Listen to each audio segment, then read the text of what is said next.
Good morning. Gosh, what an honor to be back here at McAleese & Associates FY2023 Defense Forum. We appreciate everybody's participation. You know, this is really one of those transformational times. We see what's happening in Russia. You heard Mr. Turner speak about that. We see what's unfolding in Russia and Ukraine, informing what we have ahead as far as our challenges, specifically as it relates to China. We all know Xi Jinping is watching very intently, as well as other folks around the world that don't have the United States' best intentions in mind. And that means this, folks, that we have to be prepared.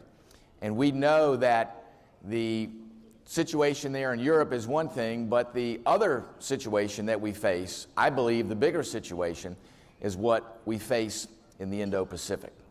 And it was great to hear the CNO the other day come out with a 500 shipbuilding plan, sort of an aspirational plan. The question always is, well, what's the makeup of that plan? How many manned ships? He was talking roughly about 340 or 360 and then 140 unmanned platforms. The question from there then becomes, well, what's the composition then of the fleet? How many submarines?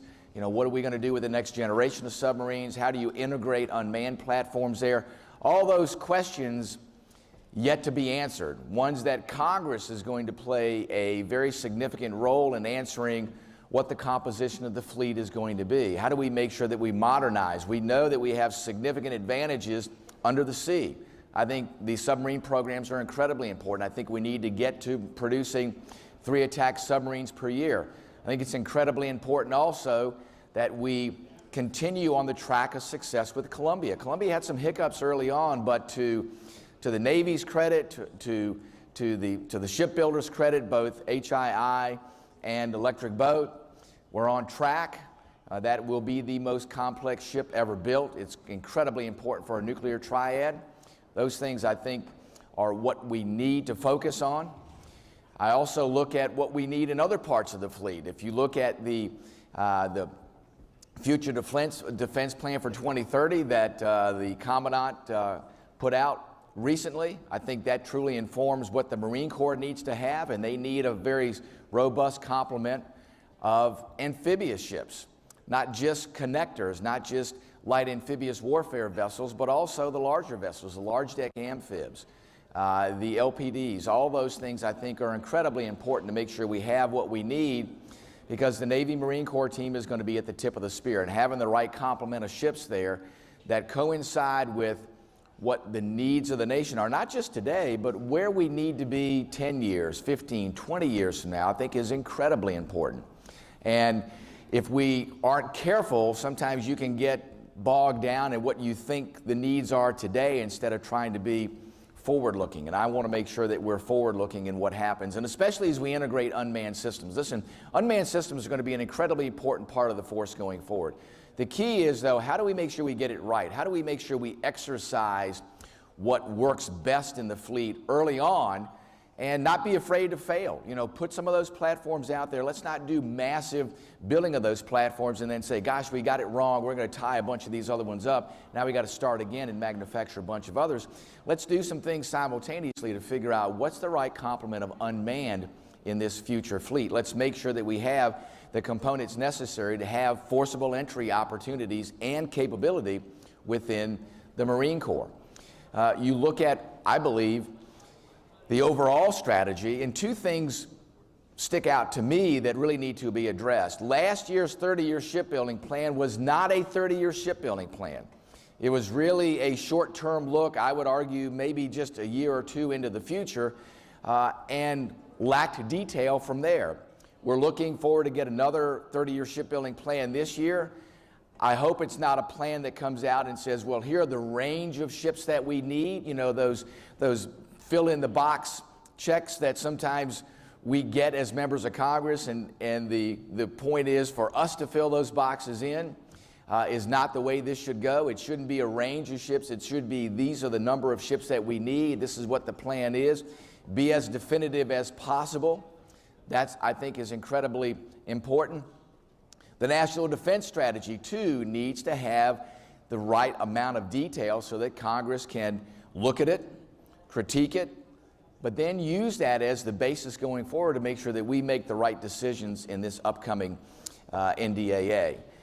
We are indeed in that transformational time. Making sure that we get it right is key. Making sure that we do that at the speed of reality is also a need. We understand that many times things happen slowly.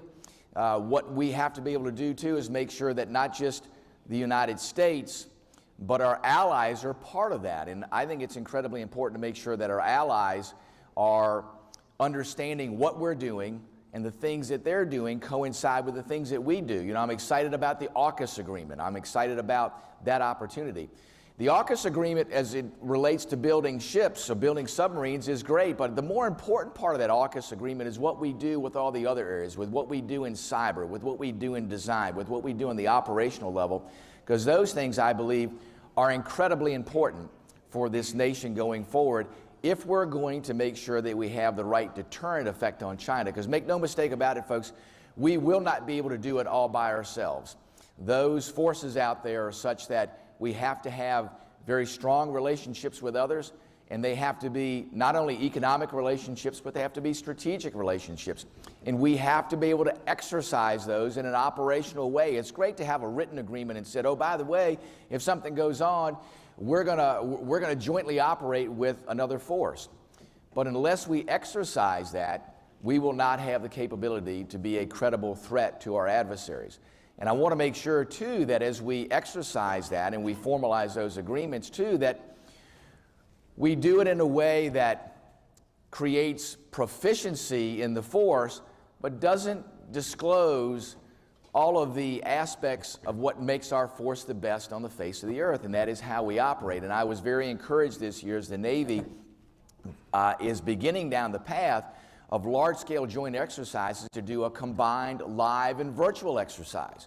So the Chinese don't get to see everything that we do, and it was pretty neat. I was able to go out there for the first day of the new Secretary of the Navy, his first day on the job. We went to the combined live virtual exercise, and it was pretty amazing to go on board a ship there and be able to know that there were a handful of ships that were actually at sea, but when you went to that combat control center in that ship and you looked at the board there, it was full-scale operations that were occurring there. So it's pretty amazing what we can do, and that's another great thing.